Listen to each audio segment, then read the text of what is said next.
सादर करत आहोत दागिना. पात्र परिचय. जान्हवी जोशी, आजी सई जोशी, सुनबाई उमा सुचिता फडके.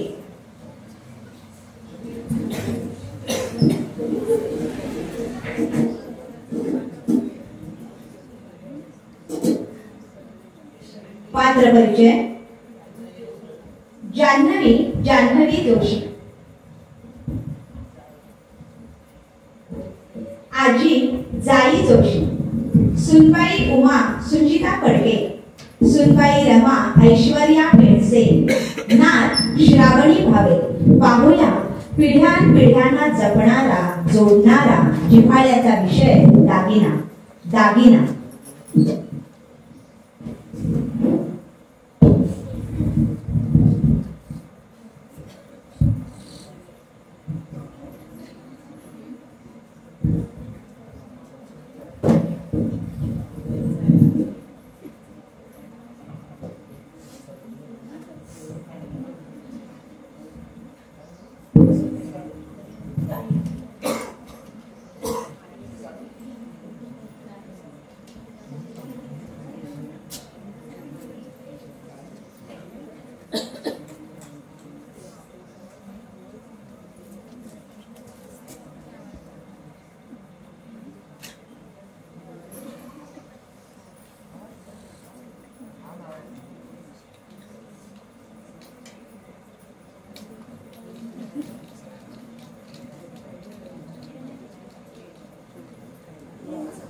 अरे त्या प्रीतीच्या दोन्ही मुलांना कोणीतरी आवरा रे. मगाशी उठणं दळून आलं तर मसाला सुपारी म्हणून तोबरा भरला दोघांनी. सणासुदीच्या दिवसात डॉक्टरच्या फेऱ्या मारायची वेळ आणू नका म्हणजे झालं.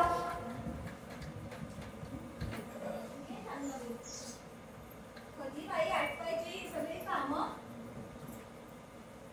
विश्वेश, अरे विश्वेश, अरे दया कर रे बाबा माझ्यावर.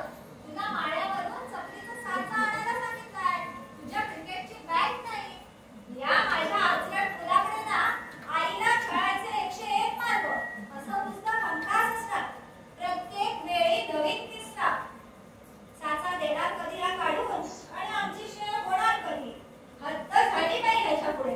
चल गं जान्हवी.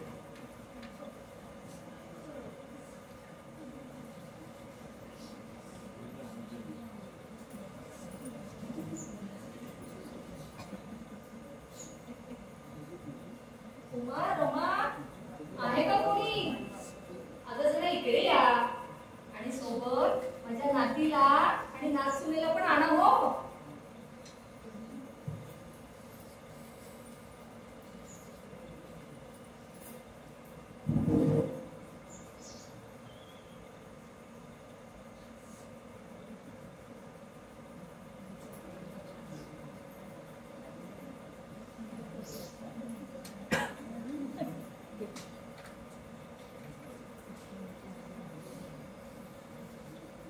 सासूबाई, ओ सासूबाई, येऊ का? तुला बाई कधीपासून परवानगी हवी लागली माझी? काय गं उमा, कशाला तणतणतेस त्याच्यावर? दिवाळीसाठी 4 दिवसासाठी आलाय ना तो, मग करू दे हवं ते. जान्हवी, ये मुल, ये. बरीच अशी इथे लाजू नकोस. आजी, तुम्हाला काही मदत करायची आहे का? नाही गो, मदत कसली? नाही म्हणजे मला विश्वेश इतकंच म्हणाला की मी ते असं म्हणत होते की आजीने महत्वाच्या कामासाठी तिच्या खोलीत बोलावलंय. होय का?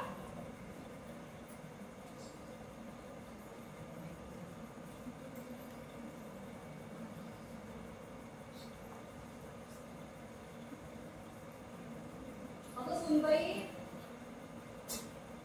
अगं काय गुंडाळतेस तिकडे? ये जरा, बस अशी निवांत. ये दुखतात हो हल्ली तिचे. आई म्हणजे 50शी झाली आता. तरी पण फराळ सगळा स्वतःच करायची हौस. नाही, आता मुंबईच्या धावपळीसाठी सगळ्या फराळाची ऑर्डरच देऊन टाकणार आहे.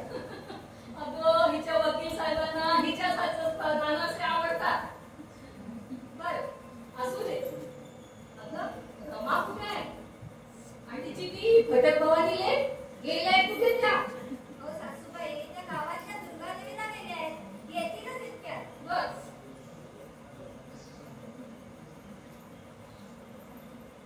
आजी, येऊ का आम्ही? आली का? या या. आणि विश्वेश दादा म्हणत होता आजीने बोलावले म्हणून काही काम आहे का? काय कर मग, झालं का देवदर्शन? आणि आपल्या नारायणाला जाऊन आलात का? बस असते. आता दुसऱ्या दिवशी आपल्या दिवाळीचा पहिला दिवस आहे ना, तेव्हा जाऊन नारायणाला. बरं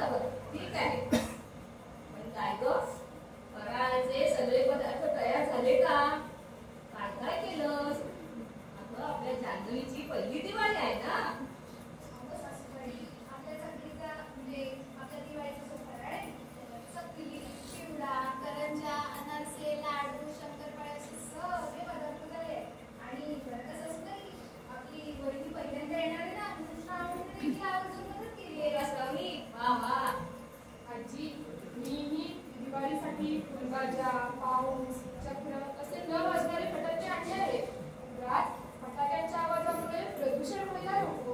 काय बरोबर की नाही? अगदी बरोबर. जान्हवी, जरा हे सुचते का बघ?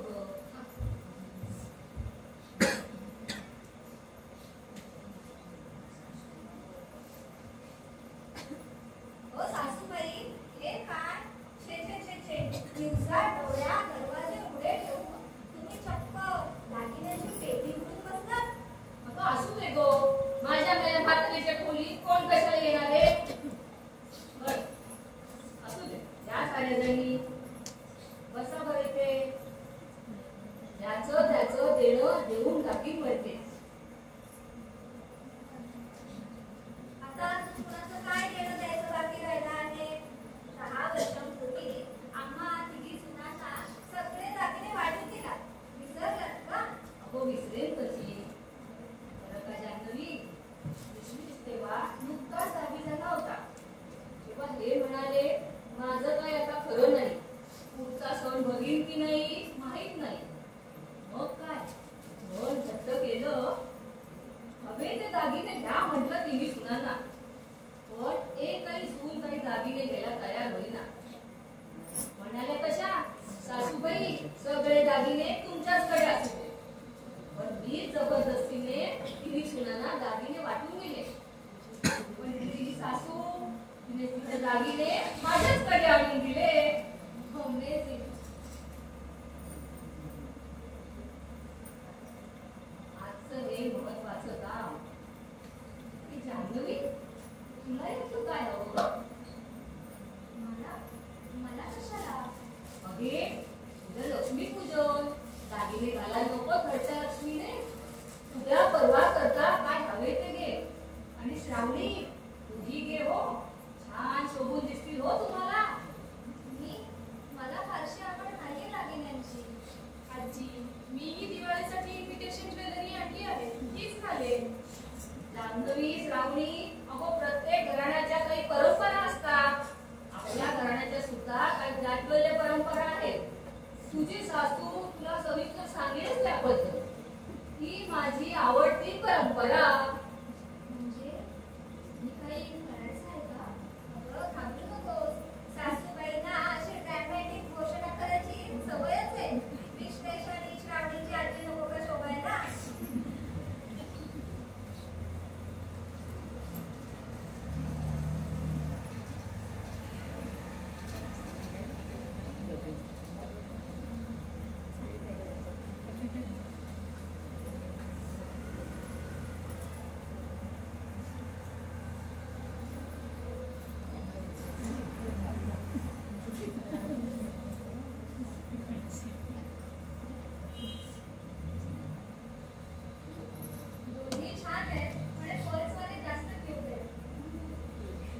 तुमच्या सुनबाईला माझी मोत्याची पुडी खूप वाटली बरं का? आई, आणि तुलाही हे घालून ते छान दिसतात. छान दिसेल ना? मी पहिली हेच घालते. केवळ जान्हवी, अगं दिवाळीचा सण म्हणजे आपल्या बायकांचे नटासटाचे दिवस. आता उद्या पहाटे दिवाळीचे अभ्यंगस्नान झाले की सायंकाळी लक्ष्मीपूजन करायचे. मुलींनी, सुनांनी सगळे दागिने घालायचे.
ना माझ्या लेकीना दिली नाही, अगदी मागितली ना तरी सुद्धा नाही दिली.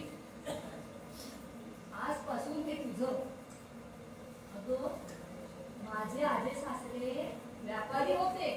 त्या काळी पोर्तुगीज गोव्यामध्ये वस्तू विक्रीसाठी नेत असत. इथल्या एका सोनाराकडे त्यांनी हा आकडा पाहिला. आपल्या इथल्या सोनाराकडे असा दागिना क्वचितच असायचा. त्यांना हा आकडा भारी आवडला. पुढे माझं लग्न झाल्यावर माझ्या आजी सासूबाईंनी मला हा आकडा दिला. माझ्या आजी सासूबाई म्हणजे तुझ्या खापर पंजे सासूबाई. 6 पिढ्यांचा वारसा आहे हा. आज मी तुला देते. आजी, ही तुमच्यासाठी आणलेली वस्तू आहे ना, तुमच्याकरताच खाऊ द्यात ना. मी तुला केसात लावूनच देते आता. छान दिसेल तुला. जान्हवी, या घरात आलीस तेव्हापासून मी तुला सून म्हणून कधी मानलंच नाही गं. मुलगीच आहेस तू माझ्यासाठी. या सगळ्या दागिन्यांवर किंवा इतर काही गोष्टींवर जितका माझा हक्क आहे तितका तुझाही आहेस. हे सगळं खूप ओव्हर करते माझ्यासाठी. मला खरंच सवय नाहीये वारसा, परंपरा या गोष्टींची. अगो नसेलच का? हे सर्व दागिने घालून तू मिरवलेच पाहिजेस अशी काही अट नाही आमची. वारसा म्हणजे कुठलीही वस्तू नव्हे. परंपरा म्हणजे फुलचटासारख्या पुढे नेलेल्या भीती नव्हे. वारसा म्हणजे 2 पिढ्यांना जोडणारे शेवट. या पिढीपासून त्या पिढीपर्यंत जाण्याचा मार्ग म्हणजेच वारसा, परंपरा. जान्हवी, आमची पिढी आता अस्तंगत होत चालली. तुमचीही कधीतरी होईलच. पण माझ्या आजी सासूबाईंनी मला दिलेला आकडा जेव्हा मी तुला दिला तेव्हा त्यांची आठवण मी काढलीच ना. तसाच हा आकडा जेव्हा तू तुझ्या नाचलेल्या देशील तेव्हा तू माझी आठवण काढशील लागेल. माझी आठवण कोणाच्या तरी मुखात राहणार. या आठवणीतूनच मी तुम्हाला मिळत राहणार. म्हणजेच वारसा, परंपरा.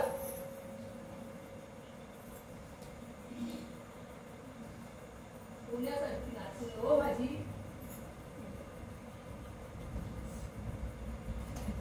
रावडी तू पण ये हो. माझ्या आजीने मला दिलेला हा चंद्रहार आज मी तुला देते. जेव्हा तू हा हार तुझ्या नातीला देशील तेव्हा माझी आठवण काढशील ना ग.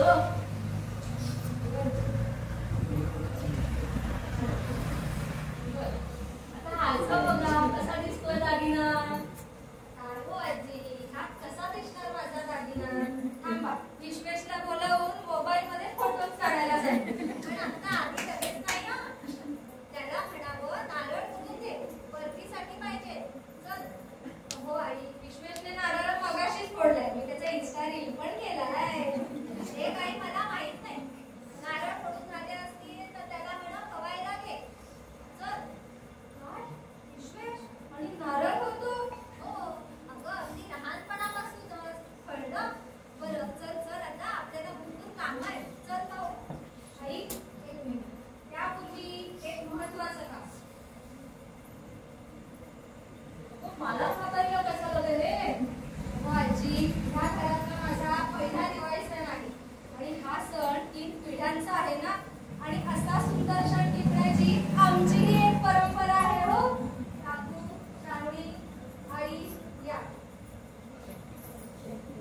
खूप छान. या कार्यक्रमासाठी शर्मिल जोशी यांच्याकडून 500 रुपयाची देणगी आली आहे. या संबंध कार्यक्रमामध्ये श्री निलेश पांढरे यांनी आपल्या ध्वनी आणि प्रकाश योजनेने आम्हाला खूप सहकार्य केलेले आहे. त्यांचे मी मनापासून आभार मानते.